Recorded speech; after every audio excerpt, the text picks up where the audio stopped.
And I think people that have kids, they don't understand it either. They don't understand it's a brain disease. I speak to parents, they go, well, I know my kid's going to smoke and drink, and maybe you'll give us some information, and so maybe he'll know when to stop. I'm like, what? What? It's supposed to be no use. No use before 21. No use. Not a little use. Not a little pot. Not a little alcohol. No use. Oh, well, they're all going to try it. Right. Well, some of them are going to get caught. Yeah, but not all of them. Not all of them. But I think when parents have that message and tell the kids, then you make it's okay. Right. And it's not okay. Or they turn their eyes. Right. Yeah. This will pass. This will pass. It's just a this rite will of just passage. Stage. Right. Rite of passage. But you're co-signing onto a set of behaviors. Right. And you're co-signing onto a lifestyle. You're co-signing onto a choice. Right.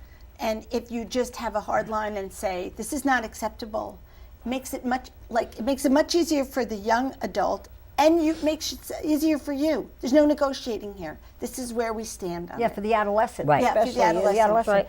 Now, so what is your opinion on marijuana, legalization of marijuana? Well, I think marijuana is a gateway drug, and I think it's medically, for some people, you hear about young kids with people with seizure disorders, people with terminal illnesses. Those type of exceptions I've had to think about. Right. But I think to make it generally available is a frightening That's right. prospect. Yeah. Me too. I do. Go on. You go on. No, you go on. I think we're in trouble. And I think what we need to do is decriminalize it, absolutely, but we don't have to make it legal to decriminalize it. And I think that's what people are making that mistake. And we shouldn't have recreational marijuana use.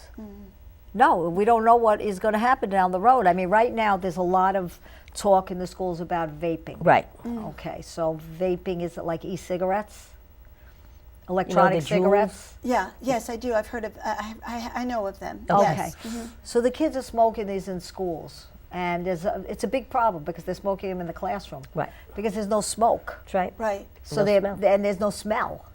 So that's what they're dealing with now, and they don't know what this is going to lead to, in 20 years from now, because the sale of cigarettes have gone down. There's not as many cigarette smokers. Right. But now the use of these e-cigarettes has gone up. Yes. So who do you think's selling those e-cigarettes? Cigarette manufacturers. R.J. Reynolds, right? Right. The cigarette people, to make money. Because they lost all that revenue, so they had to recoup it. They had to find another way to get it. So now they're hooking this younger generation on that. And I'm telling you, they are. It's bad. The schools, 75% of the kids are vaping. It's a dangerous game. It really is. And they put the marijuana oil in the jewels in the pods. Yeah. And they smoke that, and you get psychosis from that. They're seeing it in the emergency rooms. It's like schizophrenia, but it's not. But it has all the signs and symptoms of it. Brought on by smoking the oil, marijuana oil, because the THC is about 90% pure. Yeah. Your brain wasn't made to smoke this stuff. These kids don't understand. Back in the day, no more. So where do you go from here? Well, we're just trying to share the message of our book, and it's a message of hope. There is hope for recovery. Absolutely. You said to me that day at breakfast, as long as somebody is breathing, there is hope for recovery. That the parents that have written me, they sound very desperate. They're worn down. They feel like they've run out of options. They're reaching out. But the message is, there is hope. Our son was very, very much struggling. We were struggling, but ultimately he entered into a decision to be in recovery. There's always hope, and to persevere, to keep trying to find solutions, not enable, right, but to find viable solutions to help leverage into recovery or get them on the launch pad of recovery. That doesn't mean give them money, doesn't mean let them hole up in your house for months at a time, doesn't mean let them buy a new car when they crack up the car. That's, all we need. No, that's enabling. But to help get them on the launch pad of recovery. So that they can have maybe a spiritual awakening or whatever it is for each person. Right. A spiritual awakening can just be the decision. That's right. It doesn't have to be like God. Right. A spiritual awakening is a decision within yourself to start a new life. Right. That's what I mean by spiritual awakening. Yeah. It's not Right. it's Not not be a religious. churchy kind Right. of thing. That's not church language. It's about in yourself saying, I do not want to be an addict. I want to change a day at a time. That's the other part of it. It's not forever. Right. It's only for this period of 24 hours. That's the only That's it. choice you have to make. Right. I For believe many in of that them, very it's for strongly. every 5 minutes. Right.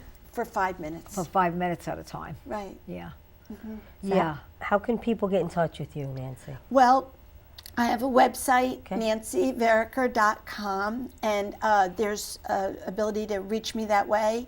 And on the website is sources for help. It's a little story about the book, information about JP and I do write a weekly blog that is recovery driven. To me, recovery is a way of life. It's interwoven in everything I do. So when I blog about recovery, it's sort of interwoven in the fabric of what my life is. And I like to share that with others, that point of view. But I would love, if someone wants to reach out, we would love to hear from them. How many people have gotten in touch with you since from the book? Since the book, I would say about less than 50, but more than like 30, That's like okay. That's somewhere great. in there. And I don't That's think good. we did say, and I should Please, say this, please. JP now co-owns a treatment program. Okay. Like part of what our family's recovery way of life is that JP's made a decision to live that as his work. And he got his KSAC, as he got professionally trained as you both did, and that's where he's put all his efforts into helping others through his work, and that's his passion. I'm proud so of that's, him. Well, I'm proud of him. really, all these kids that I see that are in recovery, just proud. yeah, and it's not easy. It's not easy. No. So JP is in Boston? Boston. It's called. You can say the name. Okay, Northeast Addiction Treatment Center. He's a co-founder, and they do good work. They do good work. And is it outpatient? It's outpatient. It's IOP. They're opening a detox. They have beds for people to stay in. It's sort of, I think, on every level, and they have an alumni program. He was telling me about it. That's just amazing. Alumni program being when you're done with treatment and you're still living in the area and you're living in sober housing. Right. It's a way to keep the Connected. group, people together. That's and right. they do things that I hadn't heard other. It was very innovative. Okay. Yeah.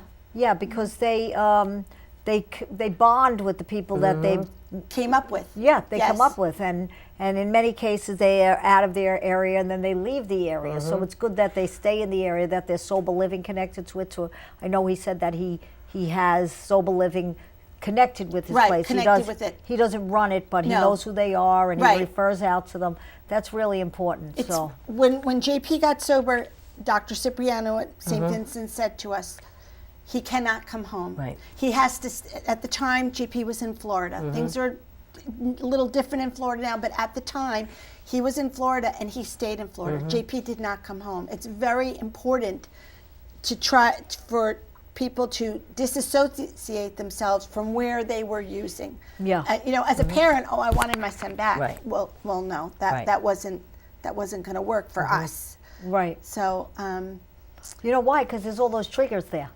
thousands of triggers. They come home and there's triggers. When I think about that with my son, how I brought him home every time, and like he had used every room in the house, so every room was a trigger for him. Right. Not to mention the relationships. Right, the The relationships. relationships themselves were triggers. That I felt that JP coming back into our family at that point when he was still so young in his sobriety wasn't good for any of us. Right. No. Because Right. we had to find our own way That's too. right. Yeah. That's Like, right. It's a family disease. yeah, it's a family disease. Everyone's affected. Yep. And Yeah. the family all has to get treated Yeah. one way or another. Yeah.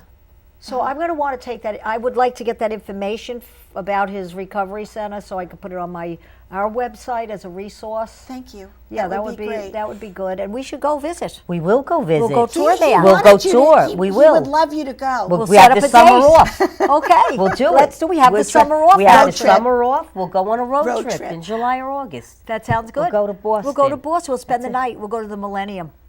All righty then. I love that. Wherever You you love go, that I hotel? go. Can I know? I love You can join us. This is truly. This is amazing. I love it. This is I what- love it. This is what it's supposed Yeah, to be. we will go to the Millennium. It's a nice hotel. Do you know it? It's No. right near Faneuil Faneuil Hall. Hall. Okay. And then, well, JP's Northeast is right out, like 5 minutes, 6, 7, 8 minutes. The last outside time I was Boston. in Boston, they were just building that center there. What's that center called? The shopping thing. Faneuil Hall. Then that's the first. That was Yeah, it. They only Faneuil had Hall. the top of one part of it. That was it. Maybe They would that's love to have you there. We'd love They would that. love Yeah, to we'd have love you to there. go there. We'd love to go. We'll get Yes, in your car and it'll off you be- it'll go. be very good. It'll be a nice trip. I'm looking forward to it. Okay, actually. we'll tell JP we're on our way. All right, and as far as you know, what are your plans? So you have the website. What are you thinking about going forward? Like intuitively, what do you think would be your next move? I'd like to work more closely with families. I feel that it's an odd, like a strange gift that we've been given, the gift of recovery. It's a gift I want to share. It's a strange gift to have gone through a very difficult time, but I would like to be able to use our experience, our strength, and our hope and help other families find theirs. Right. That is intuitively what I would like to do. Yeah. Right now, I would just like to get the word out about the book so that Okay. people can read it. But further down, well, even I would like to work more closely with families. Okay. And people get in touch with you. Which camera? Just say where they can get in touch with you one more time. At my website, Nancy Vericker with a V.com. And it's Unchained. The book's Unchained, Our Family's Addiction Mess is Our Message. Thank you. Thank you for Oh, being thank you. here. So it was very Thank nice you. having you, Really and was. I'm sure that you're going to continue to advocate for this, and we will let you know when there are things coming up where you can advocate. Maybe go to Albany or talk in Albany, and I have you on my site now. I put Susan, you on I want to today. be on your site. I want to be Be on. on I your want to be site. on your site. That's a good place to be. Yes, it it is. She's Yeah. amazing. And I did write a blog about Susan. If you look on my website, there's a great blog Thank about you, Nancy. Susan. But together we can make a difference, That's right? it. Together we Absolutely. can make a difference. We most Separately, we certainly really can. can't do anything. We do really anything. can't do anything. But the so. community together That's it. can. Yep. It's a we program. It Yep. absolutely Yep. is. And I think we're making small inroads. Right. Little ones, just like us, like JP, like you, like me. Yep. 2.5 years we've been doing this show. Yep. Amazing. That's something, Yep. getting the message out, and you go your And then way, we're I gonna go take my the way, we summer go- off. Take the summer off. We'll and be back just in go. September. So